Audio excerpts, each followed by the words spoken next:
Yep. All right. So, did you want to talk about the college football playoff games? Yes, sir.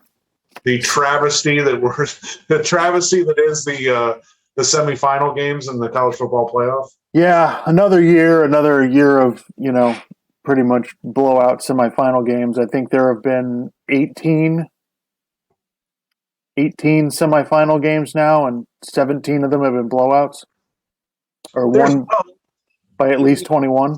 16 or something like that. Yeah, there was a overtime game between Clemson and Oklahoma, I think. No, Georgia and Oklahoma. Georgia and Oklahoma. Okay, right.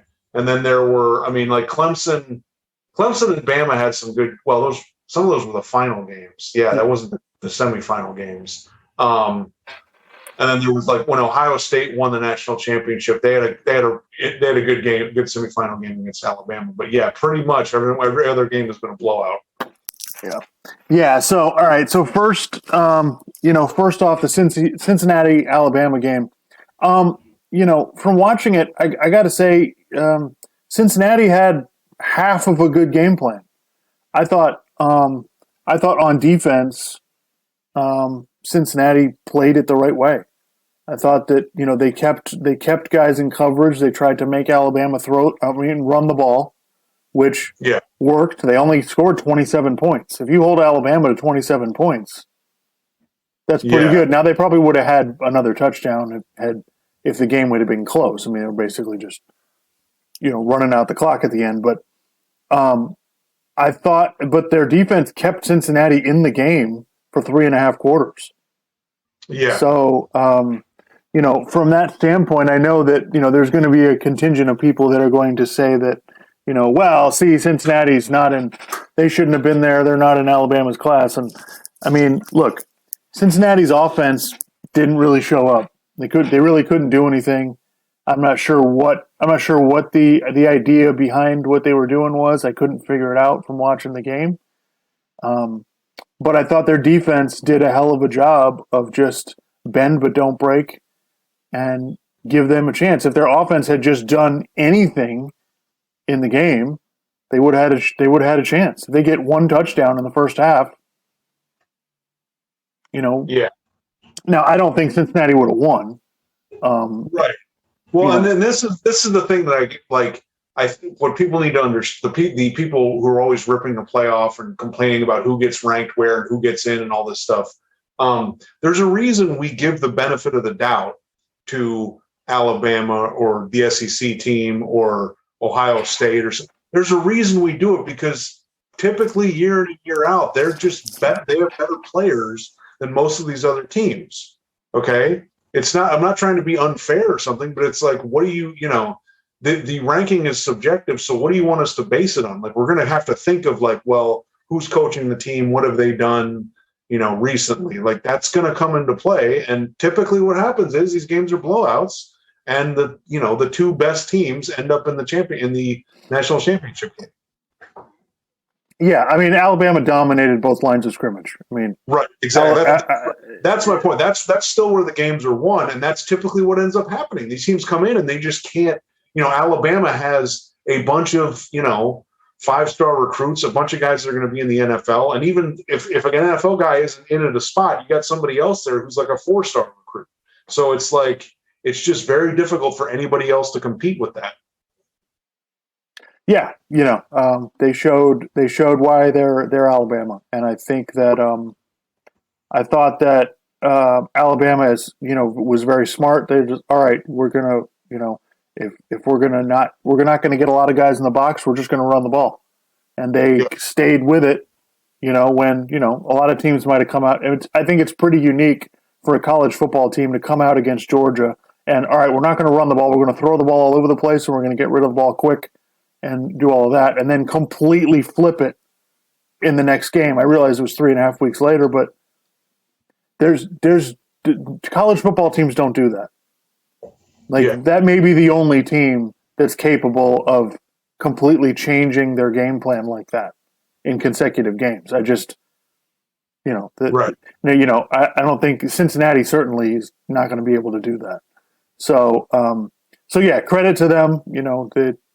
Alabama's in the championship game again, as well they should be. And I don't think there should be any complaints about Cincinnati. I thought Cincinnati did the best they could. I thought that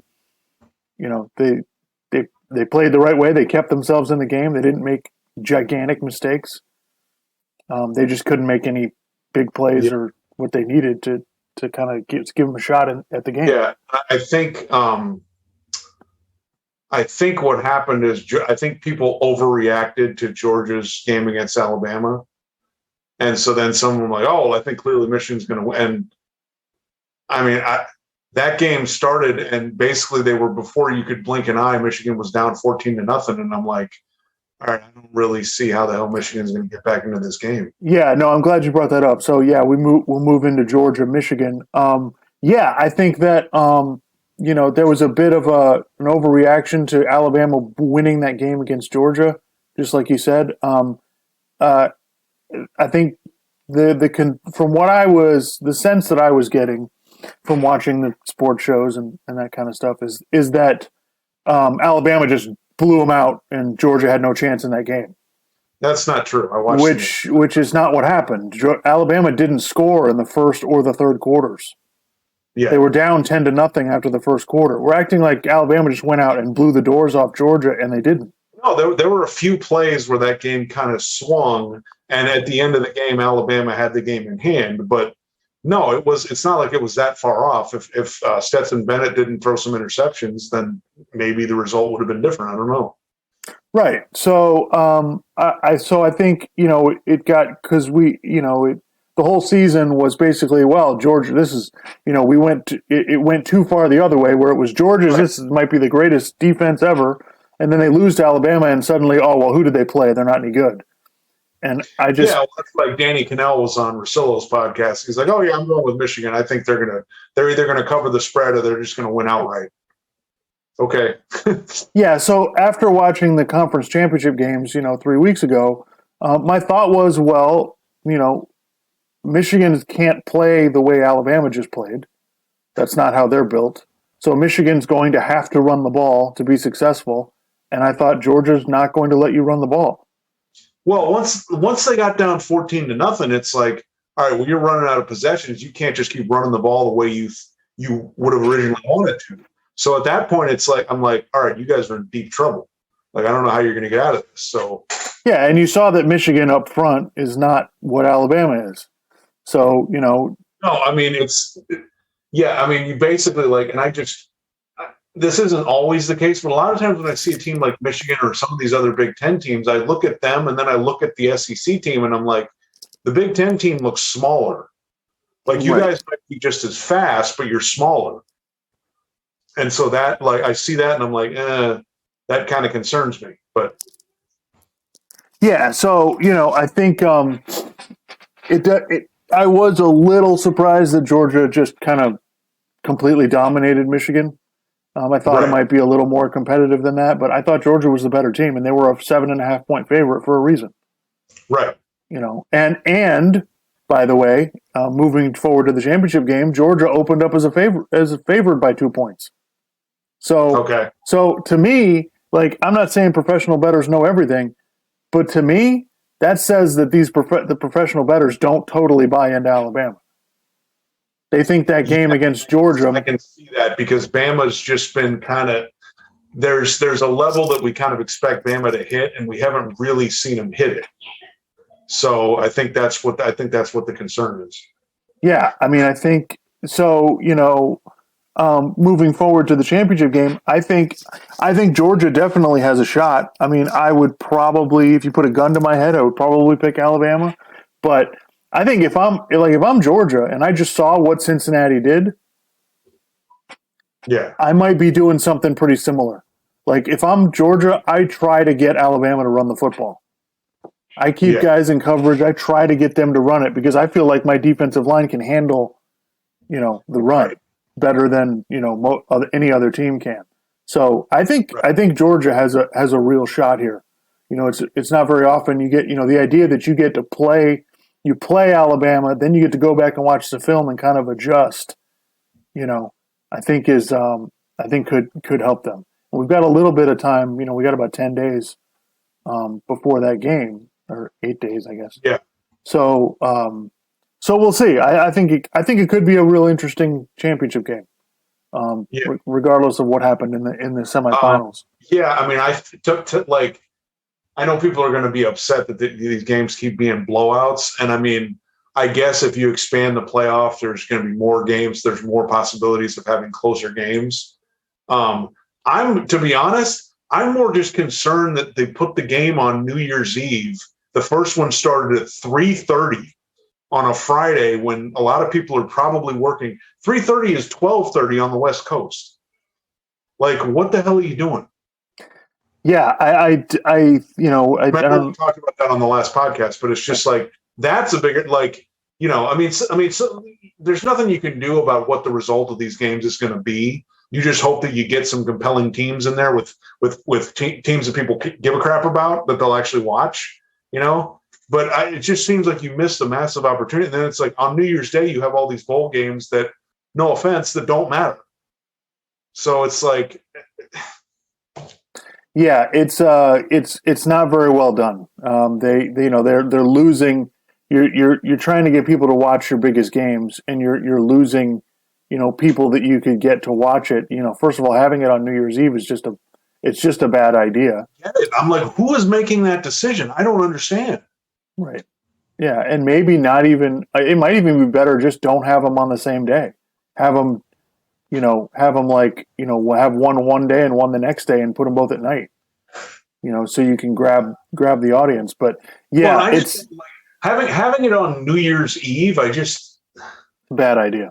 I don't know. I just don't think that's a good idea. I think New Year's, that's why, like New Year's Day, it's like, okay, most people are off, or especially college football fans are off work. So they can sit there and watch the games. So, yeah, it's they've kind of got their priorities screwed up. I mean, the Rose Bowl has that time slot at 5 p.m. Eastern on New Year's Day. So unless the Rose Bowl is one of the semifinal games, it makes it you can't put the games on New Year's Day, which again doesn't make any sense. Like who's running? Well, that's why college football needs some sort of commissioner to figure this shit out, because this is just you can't. I mean, college football already has a problem with it being too regional. Why would you then compile, make that even worse by scheduling at a time which isn't at all convenient for people on the West Coast? You would think the TV networks, which are the people who stand to benefit the most from this, would, Yeah, I mean, ESPN, they have control of that. They're in charge of the playoff essentially. So what? Right. I don't get. Yeah, I don't understand why they don't work that out. But anyway, we could go on forever about that. But so there's been an issue with all of these bowl games, and this is a bigger picture issue that I wanted to talk to you about. Was first of all, like people complaining, oh, there's too many bowls, and we've got to do something about this, and that's the first issue, and the second issue is all these players opting out, because they're, probably. My sense of it is most people opting out of bowl games are because they're going to try to go to the NFL. I don't know. I don't know if there's any players that are opting out just because the game doesn't matter. I think that's one of those things you got to remember. Like most people who have the leverage to opt out like that are probably going to the NFL, or they're at least entering the NFL draft, or they're some highly touted NFL prospect. So usually I would think most of them are not just going, oh, I just don't want to play in this game because it doesn't matter.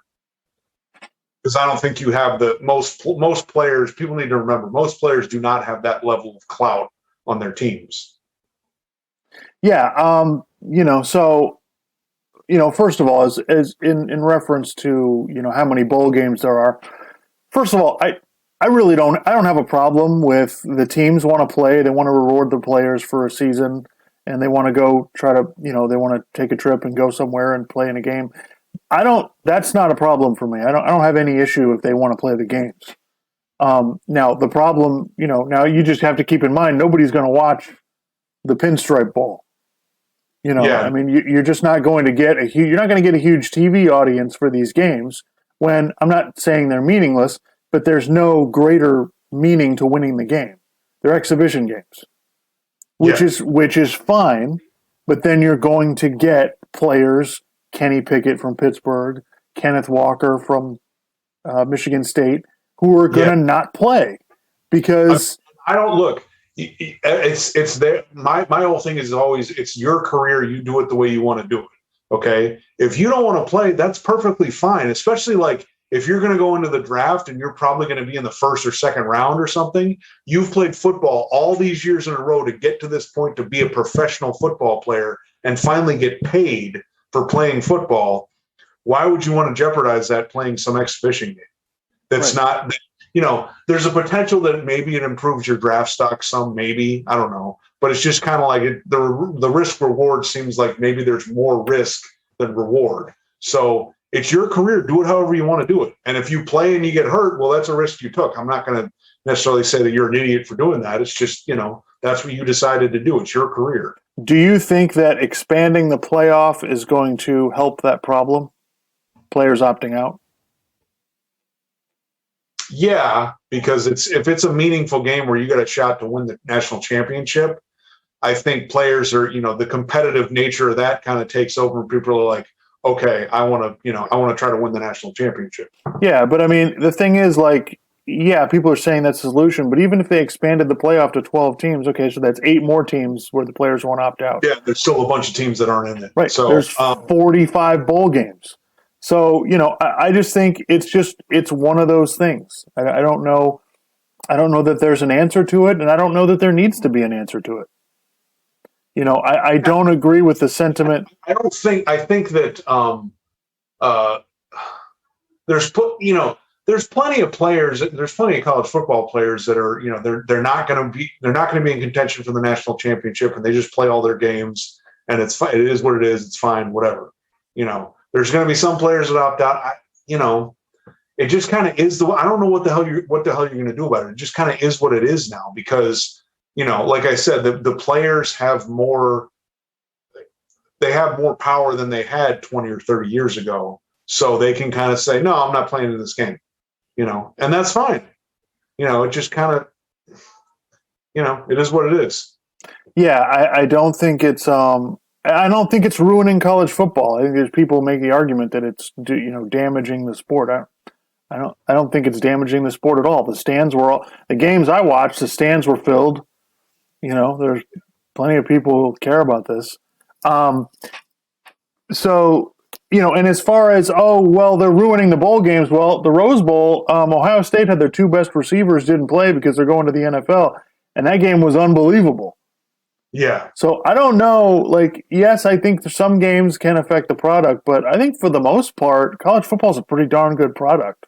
I don't think there needs to be much improvement to that.